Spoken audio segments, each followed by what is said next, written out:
Welcome back to GraveyardDance.com. Each week, we bring you a new story of various topics ranging from the weird and strange to the dark and spooky, and this week is no exception. Before we get into all that though, please take just an itty-bitty moment of your time. I promise you'll only have to use just a couple of hand muscles and your thumb to do this, but please click that like button on our video, and if it's not too much to ask, to subscribe as well.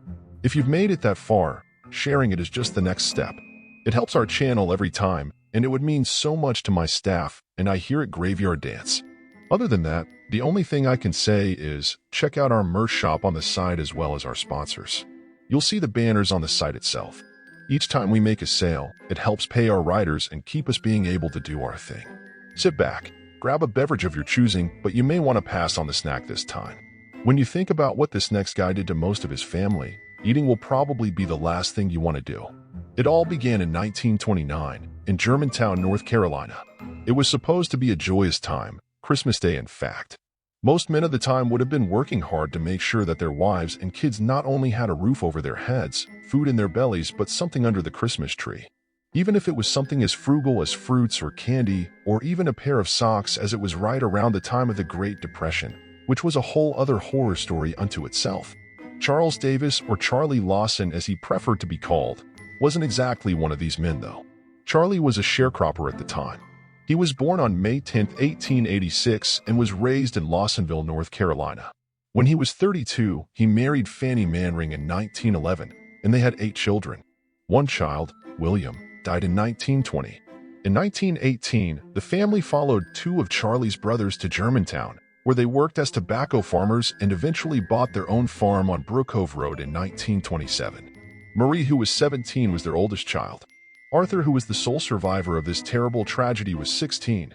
Carrie who was 12. Mabel, who was 7. James, who was 4. Raymond, who was 2. And Mary Lou, who was just 4 months, were the surviving children.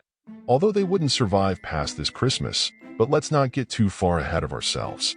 Charlie was known to be a very frugal and cheap person who didn't really like to spend money on much of anything unless it was an absolute must. So this year he must have really shocked his family when he loaded them all up and took them to town to buy them all a new set of clothing. He took it a step even further. He even decided to have a family picture taken.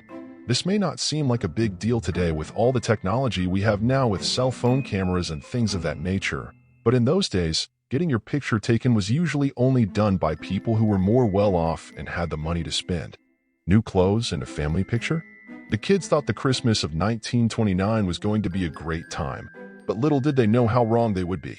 It would end up being the worst Christmas of their young lives, not to mention their last. That morning, they all woke up. Charlie told his oldest son Arthur to go to town and buy some shotgun shells for hunting. Charlie probably protested and told his father that it was Christmas and that nothing would probably be open, but either way, he relented and started the long walk through snow into town. That same morning, his sister Marie had decided to bake a cake that morning. It was a double-layer cake with frosting and raisins on it. His 2 younger daughters, Carrie and Mabel, was going to walk to a nearby relative to visit them for Christmas. As they were walking by their barn, their father Charlie laid in wait holding a shotgun. After shooting his own children, he took a large rock and bludgeoned them. I can't even begin to imagine how any father could do this to his own children. The thought of it just sickens me. He then dragged their small bodies into the barn and placed rocks under their little heads as if laying them on a pillow. His wife was sitting on the porch and looked on in horror as all this was going on. When she saw what her husband had done, she ran into the cabin for safety, but there was no escaping Charlie Lawson. It was now too late. Charles, armed with his gun, walked into the cabin and shot his wife as well, killing her right there in the living room. Marie, who had just baked the cake, and her 2 baby brothers looked on in absolute shock as they watched their mother be gunned down by their father. One by one, he finished off killing his other 2 remaining older children who had been home that day and bludgeoned his 2-month-old baby who died of a crushed skull. He then walked out into a field, turning the gun on himself, and pulled the trigger. The only survivor that day was his oldest son Arthur. Many believe the reason for this was Charles thought that he was old enough and big enough to deter him from his evil plans, but I doubt this. If that was the case, all he would have had to do was shoot him first. I personally believe that maybe he liked his oldest son the most, or maybe he wanted the Lawson name to live on. Sadly, Arthur died in 1932 in a car accident, leaving behind a wife and children of his own. Back in those days, it was a custom to go rabbit hunting on Christmas for some reason. so his nearest neighbors didn't really think anything of all the gunshots they heard that Christmas Day. Arthur unfortunately had to be the one to come home and find his entire family deceased. Each one of them had rocks under their heads and their arms folded neatly across their chests. You can only imagine the utter shock and horror this young man must have felt. The question of why this had happened was on everyone's minds. Why would anyone harm their entire family in such a way, especially on Christmas? When they found Charlie's body, he had left notes to his family and parents, but he never said why he had did what he had done. Many speculated that it had to do with a head injury that he sustained several months before the incident happened. His brothers and parents said that he was never quite the same after being struck on the head while digging a ditch and falling and hitting his head on a rock, and that his mood worsened afterwards. But an autopsy from Johns Hopkins Medical Center found no lasting trauma that would have caused long-lasting reasons why this would have happened. That's not to say there was none, there was just none found. Also, some speculated that he had been caught having improper relations with his oldest daughter Marie and that he may have accidentally gotten her pregnant.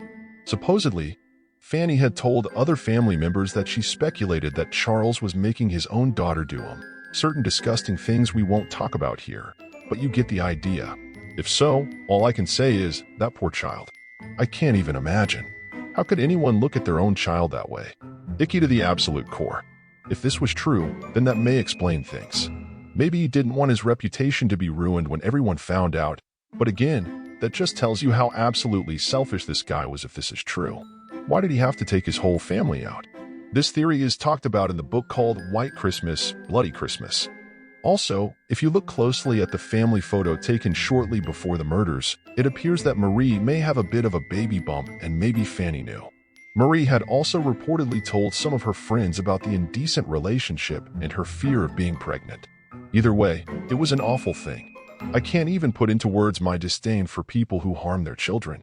Speaking of poor tastes, Charlie's brother Marion inherited the home, and instead of tearing it down, he opened it up as a tourist attraction. He even left their blood on the floor as well as the cake that Marie had left on the table right there in the spot that it was left. It spent years sitting there as well as being sent around to carnival sideshows. It eventually was placed in a glass case because people were picking off the raisins as sick souvenirs. Eventually, one of the other Lawson extended family members took the cake and eventually buried it. According to the local paper of the time, over 5,000 people attended the funeral, which was all done at the same time. They even opened the caskets at the end to allow people to pass by in lines to view the bodies, which was kind of morbid in my own personal opinion when you consider all that had been done to them at the time of the murders. Also, having Charles' body at the same funeral as the others wouldn't have been something I would have done out of respect to Fanny's family and his kids, but I guess it was a different time back then. When you think about it, it's coming upon almost 100 years since this horrible tragedy. Usually, we say something to the effect of, "We hope you enjoyed this week's story," but in a case like this, that hardly seems appropriate. We'll just say that we hope you'll take the time to leave your thoughts in the comments section below. As always, till next time, thanks for watching, y'all.